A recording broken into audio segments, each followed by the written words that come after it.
So good day, Miss. Good day, everyone. I'm Mermy Gilantagaan, the first reporter of the Group 2. So we are tasked to discuss the market integration. So first, what is market integration? Market integration refers to the process by which different markets become interconnected and interdependent, leading to the convergence of prices, products, and factors of production across geographical boundaries. So, market integration is the process where different markets become connected and operate as one system. This means buyers and sellers from different places can easily buy and sell products. This also means that malaya or mas madali ang flow sa production, service, capital, and even the money between nations. Bisan layo ang buyer o seller, dili na siya problem tungod kay connected na ang market. Because of market integration, prices become more fair and competitive since buyers can compare prices easily. It also removes barriers like distance and limited access to products. So next is the purpose of market integration. So the main purpose of market integration is to make buying and selling faster, easier, and fairer. Specifically, it helps to expand markets, dili lang local, nationwide, or even international. It also increase choices, daghang options ang mga buyers. It also helps to lower prices because of competition, ga-reduce na ang prices. It also improves efficiency, mas dali lang ang transactions, encourage economic growth, motubo ang negosyo og economy. So helpful siya both sa consumers and sellers. Now, let me give an example. A good example of market integration is Shopee and Lazada. Through these platforms, small sellers from different provinces can sell nationwide. Buyers can also compare prices and products in one place. So these platforms connect different markets into one online market. So to summarize, market integration connects different markets to make trade easier and more efficient. It benefits both buyer and sellers. That's all. Thank you. Hello, bright afternoon everyone. I am the first supporter of Group 2 and I will be discussing the Bretton's Woods system. So Bretton Woods system, a new international monetary system was formed by delegates from the 44 nations in Bretton Woods, New Hampshire in July 1944. Delegates to conference agreed to establish the International Monetary Fund and what became the World Bank Group.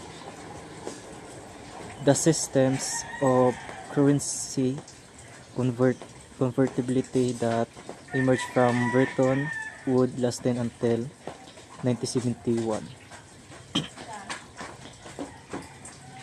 The Bretton Woods system was created to help countries manage their money better after World War II.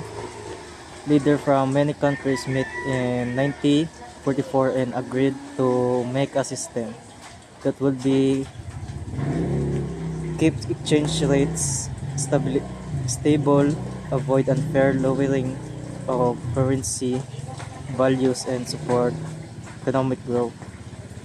Even though all countries agreed to this on these goals, there had different ideas on how to put the system into action. And another slide.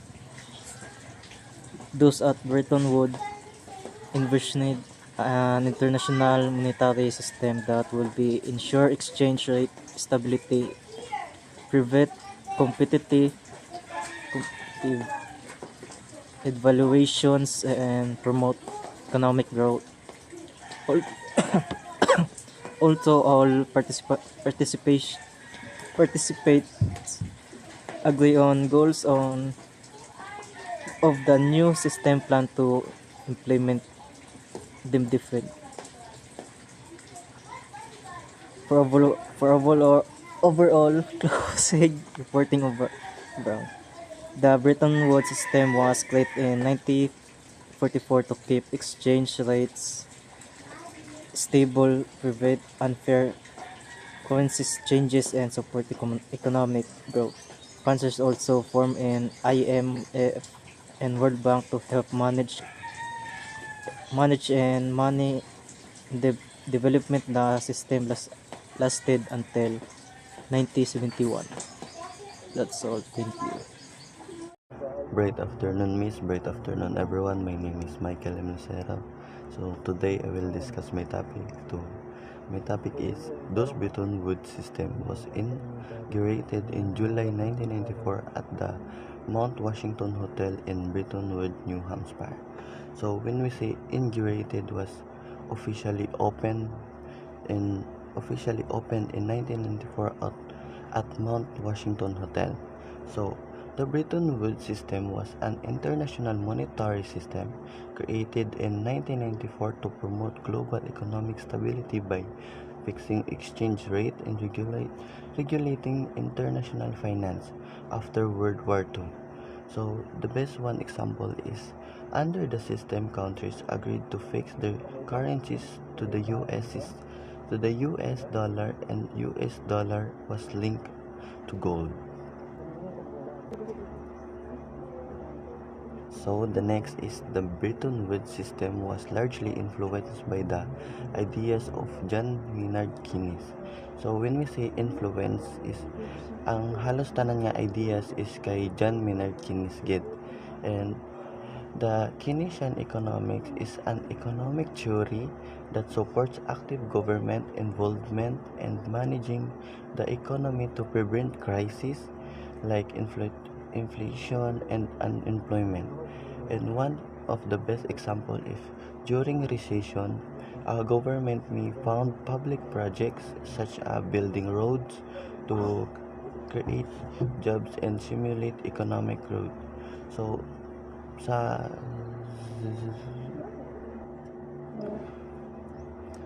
ang government nag-create sila og project like create a job like building roads para may mga obra ang mga lokal. So the last is a key factor in the depression was due to the lack of states cooperation among nations. So usa sa hinungdan nga nung nagka-depression ang ginatuohang kakulangan sa cooperation sa mga nasod sa usag-usa. So bali murag wala sila cooperation, wala sila nagkasinabot sa mao nga project. And that's all. Thank you. Right morning, Miss. My name is Martin R. Magbano. I am Group 2. So my topic is International Monetary Fund, or MIF, and the World Bank. Lastly, focus of the Bretton Woods system. So I will be discussing the International Monetary Fund, or MIF. So an international organization that promote global financial stability, provide loans and financial assistance to countries in crisis, offers economic advice and monitoring. So an international organizations that promotes global financial stability. So through the help of MIF, makabulig yun sa internationally na mag-promote sa financial stability sa every country. Not only for one country but also nationwide. So provide loans and financial assistance to countries in crisis.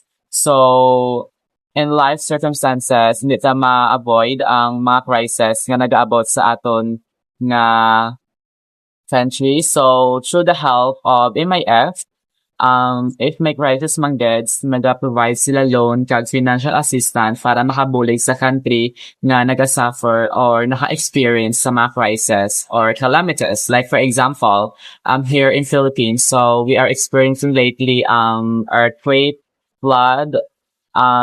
So in that circumstances or crisis, ang MIF, ara sila willing sila mag-help kag mag-provide sang loans kag financial assistance sa inaa country. So lastly, offer economic advice and monitoring. So if ang country naga-suffer or may crisis, ang MIF naga-advise sila kung paano ina masolusyonan kag ano ang kinahanglan himuon. Kag also nagabulig man sila monitoring. So the second one is World Bank. I will read the definition of World Bank. So, an international organization focused on reducing poverty, provides loans and grants to developing countries, support projects in education, health, and infrastructure. So, an international organization focused in reducing poverty. So, poverty is a very crucial issues in our country and also hindi lang sa Philippines but also nationwide. So, I think amo gini ang pinaka-common issue nga aton gina-encounter sa aton nga country ang poverty. So, poverty is a hindrance gid sa mga bagay-bagay. So, through the help of World Bank, through the help of World Bank and international organizations, nag-focus sila kung paano ma-reduce ang poverty, kag ano ang dapat himuon nga malikawan natin ang poverty, because poverty is very crucial issues nowadays. Of course, provides loans and grants to developing countries. So, ang World Bank nag-provide na sila loans, grants, sa mga nagadevelop paging mga countries. So, I think that is a very big help sa country nga though hindi pa gid sila mayo ka support projects in education, health, and infrastructure. So, ang World Bank naga-support man sila sa mga projects, education. So, I think education is very important because through education, we can maka-help din isa sa aton nga kabuhi. So, health. Of course, health. Ang World Bank, nagabulig man sila through health. Nagahakal sila grants kag mga projects sa mga hospital, medicines, kag also sa health assistance. And lastly is focus of the Bretton Woods system. So reducing trade barriers and creating conditions necessary for the free flow of money and investment. Free trade happens when trade barriers such as tariffs and quotas are lifted, eliminated, or reduced.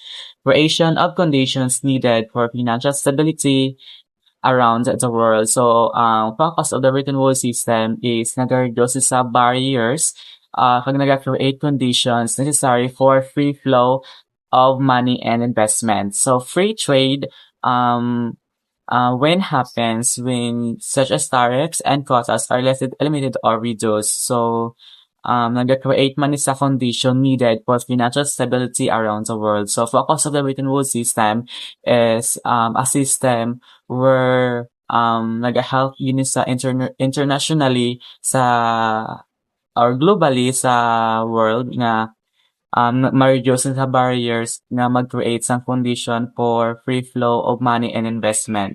Kag of course nagabulig man siya sa globally nga paano ma-reduce ang poverty, of course kung paano paging mas mapaunlad ang isa ka country. That's all, miss. Thank you. Right afternoon, everyone. Today I will discuss about the fixed exchange rate and dollar gold standard. Before I start my discussion, I want to introduce myself. My name is Susel Gorin from the Group 2.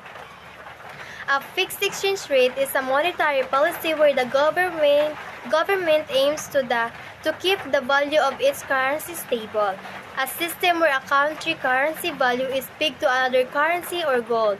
It is a system where a country's currency value is pegged or attached to another major currency like the US dollar or a precious metal like gold, controlled by the government or central bank. The government or central bank is responsible for maintaining this value. They do not let the market supply and demand dictate the price. Helps maintain currency stability. The main goal is to maintain currency stability. This makes international trade more predictable because businesses don't have to worry about sudden changes in exchange rates. Example about fixed exchange rate is Hong Kong dollar and US dollar. Ang Hong Kong dollar naka-fix sa US dollar. It means miski magbago ang market, kontrolado gyap mo sa government ang value sang money nila para maging stable ini.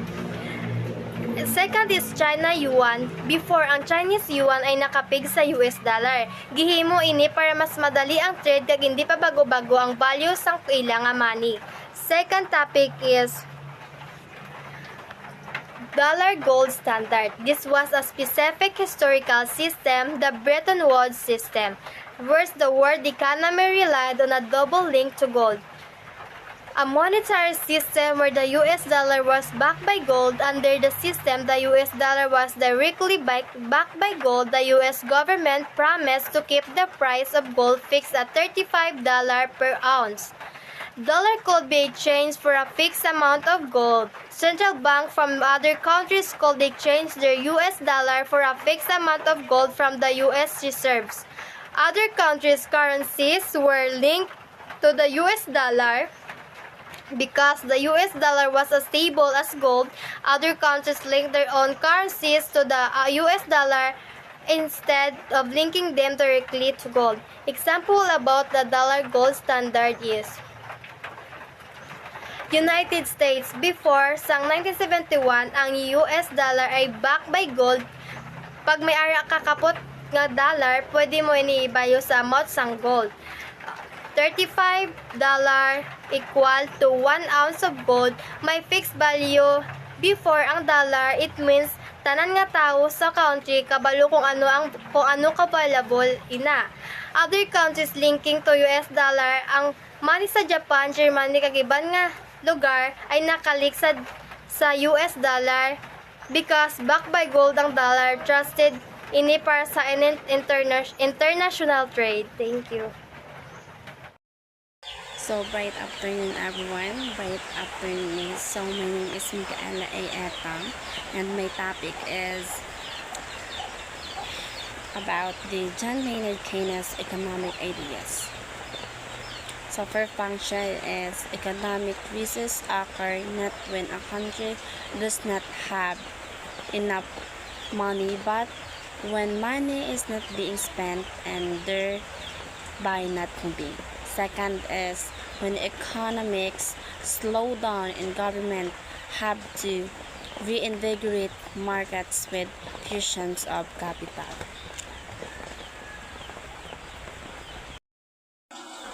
Sa introduction, John Maynard Keynes, 1883-1946, was a British economist whose idea fundamentally reshaped modern macroeconomics. He chose collective known as Keynesians, so economics emphasized the rules of government intervention in stabilizing economies during downturns. So Keynes argued that economic crises are not simply caused by a lack of money but the insufficient spending and circulations of capital. So based on introductions, was an economist famous of generalized theory of employment, so interest and money of 1936. So he wrote about government intervention during economy to boost demand.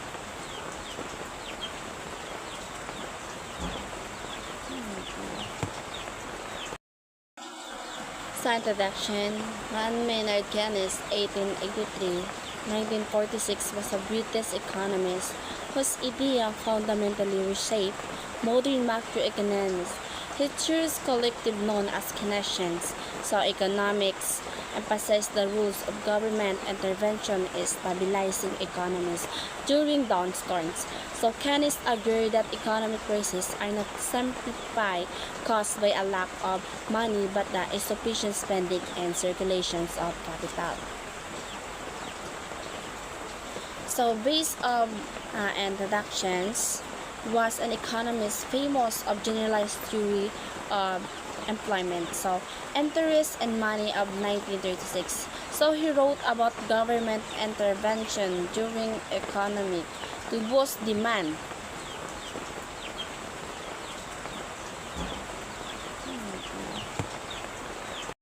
Second is government intervention. So Keynes argued that government must step in to stimulate demand when private spending money. So this can be done through public workers, public lending, roads, school, and infrastructures, and direct financial support, subsidized unemployment, benefits. So monetary policies and lower interest rates to encourage borrowing and investment. So, example, in the United States, President Franklin D. Roosevelt's New Deal followed Keynesian's principle. So the government invested heavily in infrastructures and social programs, but created jobs and boosted demand, so helping economy recover from the Great Depressions.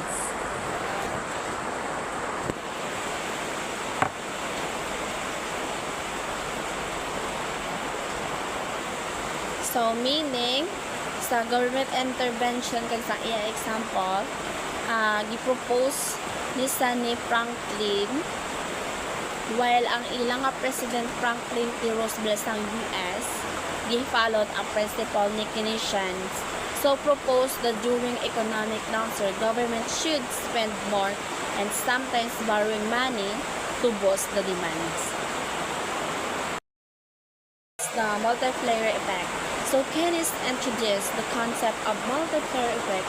Government spending generates more economic activity than the initial investment. So example, if the government spend 1 billion on infrastructure worker and wage spending on the goods and business expands, the total impact exceeds of $1 billion multiplying through the economy. So, in every idea, dollar spent by the government and can generate more than $1 in overall economic activity because it has increases income and consumptions. Is the modern application since 2008. So global financial crisis, governments worldwide adopted Keynesian's measures such as stimulus package, bailouts, and infrastructures spending to prevent deeper recessions. So, one of this is the example of the COVID-19 pandemic since 2020. So, many countries provide direct cash transfers with subsidized and public health investment to sustain demands shutdown. So, in these applications, how the government choose Keynes economist policies to respond to the economy's collapse caused by the pandemic. So, usually, the countries impose of lockdowns. So, businesses closed temporarily because of the pandemic. So, unemployment spike and also consumer spending and investment fell sharply. So, that's all for my topic. That's in the end of my discussions. Thank you. So, hi guys, this is Kenneth Wanilio and I will be tackle about the elements of the Bretton Woods systems. But first, let's talk about the Bretton Woods system. Ang Bretton Woods system is an economic system nga ginagrihan sa mga leaders from 44 countries nga nag-attend sa conference nga kung diin ang US dollar was linked to other currencies kag ang US dollar may ara pwede siya mabayluhan into gold. They made this system to have a stable economy around the world kag para mapadali ang foreign trade because sa una ang US lang gid during the Great Depression sa kung diin perti kapigado kag wala obra ang mga tawo kag during the World War II ang US lang gid ang may ara pinaka strongest economy kag that's why sa ila gin interest ang gold or may value ang gold sa ila. The number one rule is that the country must establish a par value which is equivalent to the US dollar. For example, the 1 US dollar is equivalent to 59 pesos.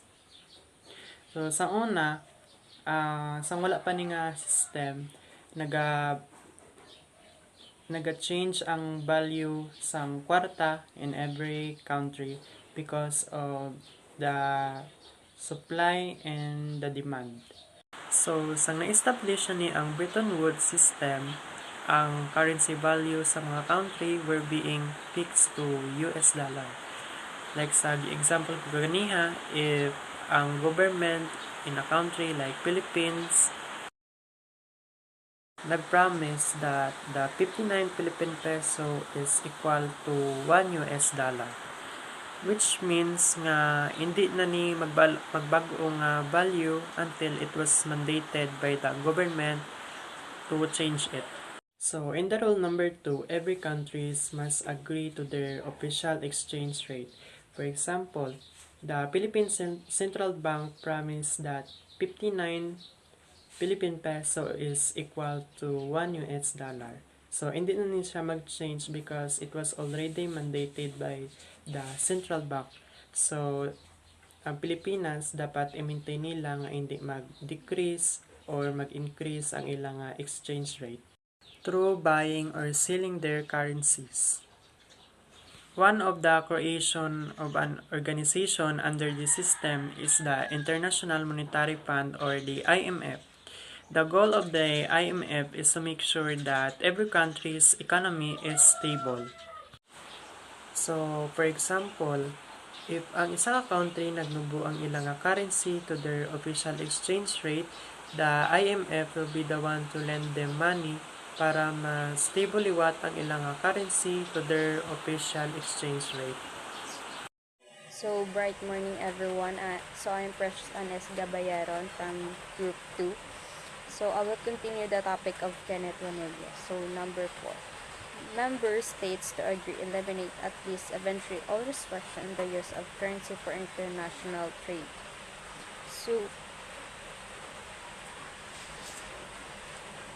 So the member states to agree that eliminate at least eventually all restriction on the use of its currency for international trade.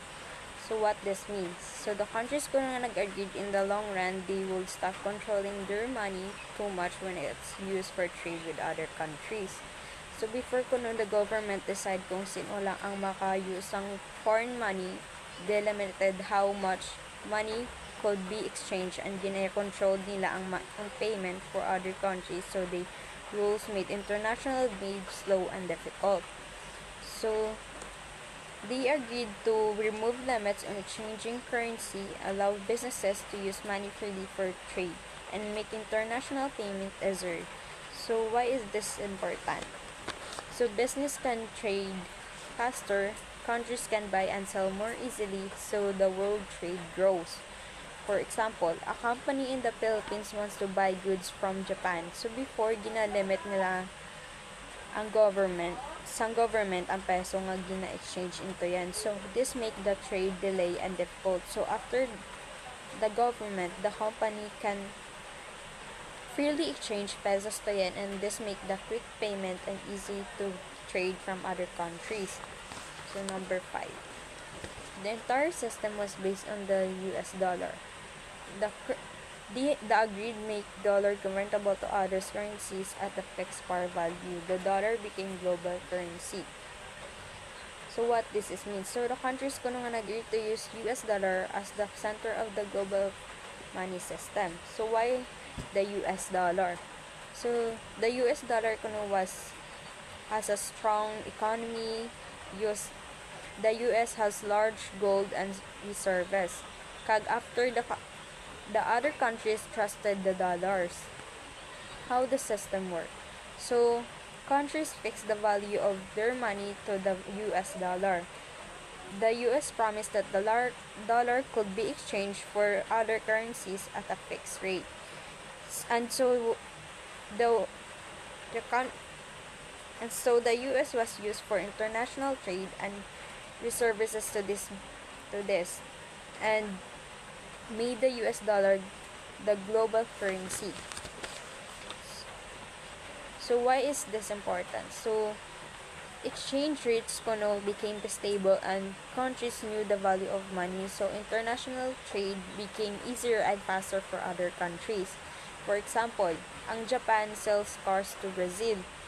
So instead nga ila kwarta ang ila gamiton, they use US dollar instead, and both countries the dollar's value, so this make the international trade simpler. Thank you. So, economic organization. So, what is economic organization? Economic organization refers to the way a society arranges and manages its economic activities to use limited resources efficiently. It explains how goods and services are produced, distributed, and consumed, helping answer the basic economic question of what to produce, how to produce, and for whom to produce. So by guiding how resources are allocated, economic organization helps address scarcity and ensure that economies function smoothly. So ang economic organization mao kini siya ang paagi sa usa ka society sa pag-manage sa iyang economy aron magamit og tarong ang limited resources. So it explains kung giunsa paghimo ang goods and services, giunsa pagbahin, ug giunsa paggamit sa mga tawo. So, helping the answer helping the basic economic question like what to produce and how to produce and for whom to produce. So, ang tungod kay limitado ang resources, economic organization mutabang ni siya sa pagsulbad sa scarcity or kulang or limitado ang resources ug masiguro nga hapsay bitaw ang flow sa economy.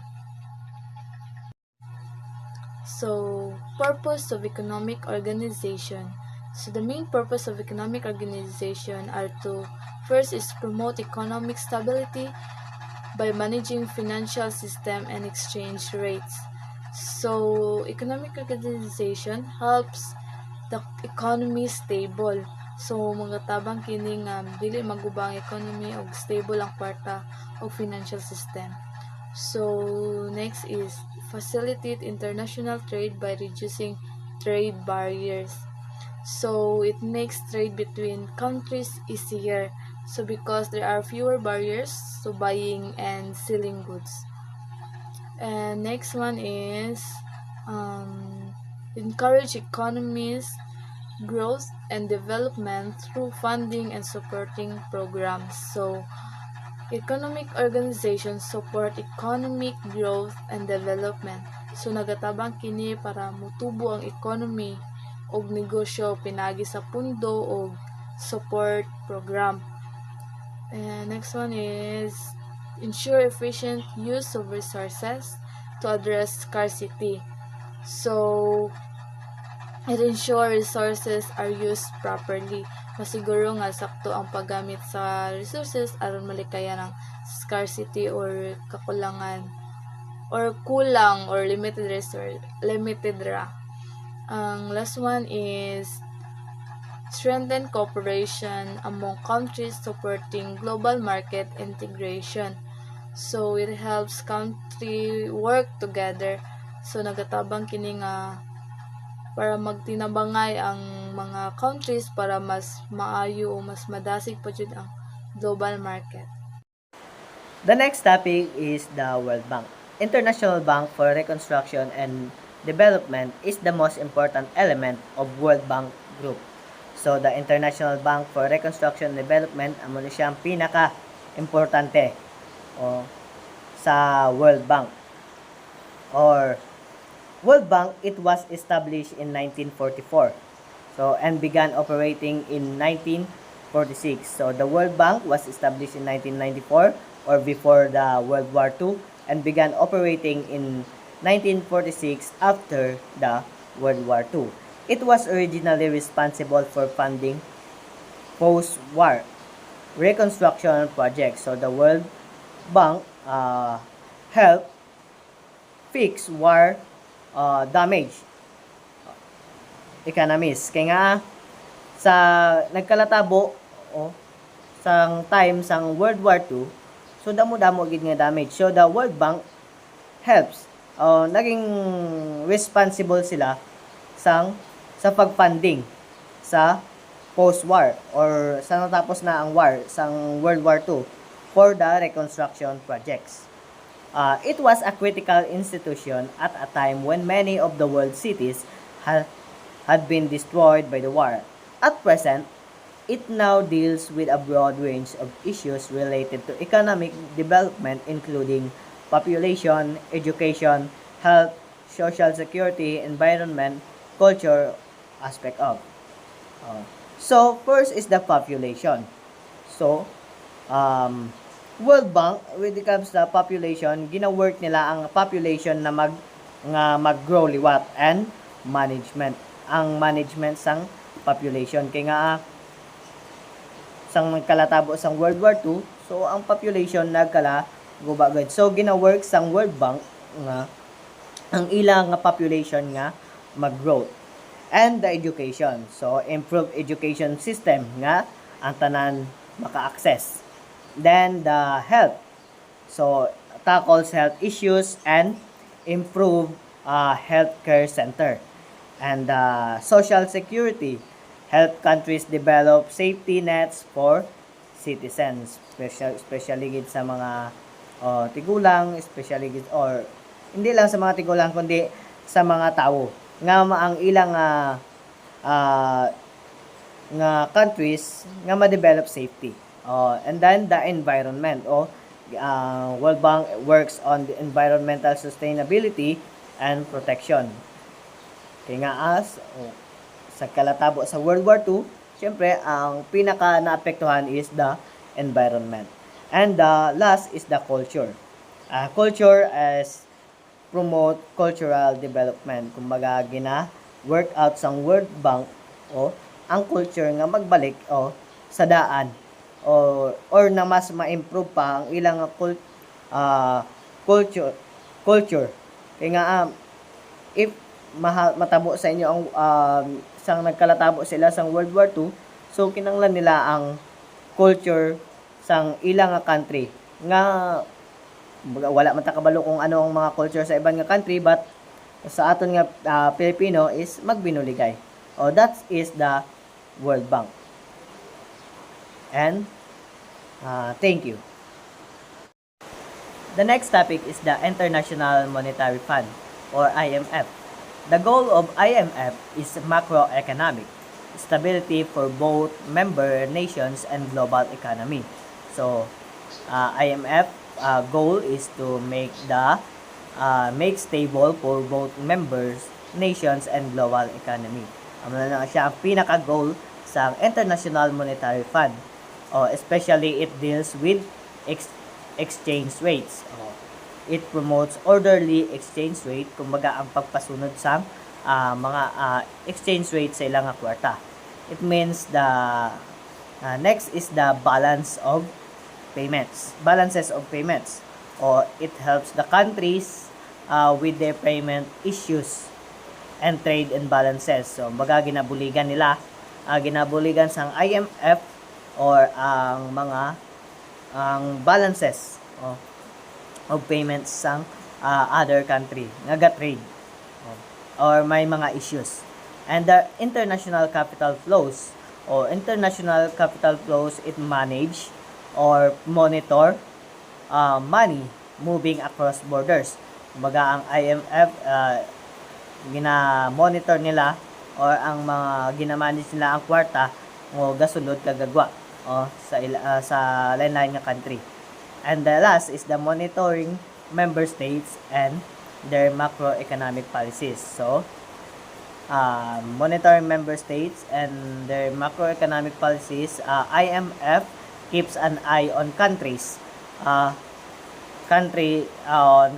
economic policies. Kumbaga amo sila ang ginalantaw lang sa IMF ang ilahang economic policies. Good afternoon everyone, my name is Jumel James Macalibo and I'm going to discuss the continuation about the economic organization. First, the general agreements on tariffs and trade. It was a system for liberalization of trade that grew out of Bretton Woods and came into existence in 1947 until 1995. In 1947 until 1995, the General Agreements on Tariffs and Trades system for liberalizing established established post Bretton Woods. Kumbaga, ang system for liberalization nila, na-establish lang siya pagkatapos na sang Bretton Woods. And it's also the general agreements on tariffs emphasize of reducing tariffs and increasing international trade. Tariffs means or the taxes or the goods and services offered to the other country. Amo na ang tariffs. That's why gina-reduce na nila in order for their country nga mahalungan ang ilang industry. That is why sa general agreements on tariffs and trade, gina-aim nila nga ma-reduce ang tariffs and gina-increase o gina-emphasize man nila nga mag-increase ang international trade. And eventually, in that span 1947 until 1995, eventually it replaced by WTO or the World Trade Organization in 1995. So, World Trade Organization or WTO, it is a multilateral organization found in Geneva, Switzerland, with 152 member nations as of 2008. So, World Trade Organization is a world dako-dako wide organization nga siyempre makita naton sa Geneva, Switzerland, and may ara sila mga damo-damo na mga members. And it focused on trade places it at the heart of economic globalization. So, ga-focus sila sa trade places. Kag amo na sila ang heart sang ilang economic globalization. That's why WTO operations are premised on the new liberal idea that all nations benefit from free and open trade. Kumbaga, new liberal idea, kumbaga, is open or free from the other country. That all nations benefit from free and open trade, and it is dedicated also and eliminating barriers to trade. Kaya nga once na hindi nila ma-eliminate ang barriers of trade, may tendency nga ang ilang economic magbagsak. Why? It says before it focused on trade places it at the heart of economic globalization. So if the barriers of trade nga hindi nila ma-eliminate, may tendency nga mabagsak ang ilang economic. Kaya nga it says gani ang heart sa ilang economic is trading.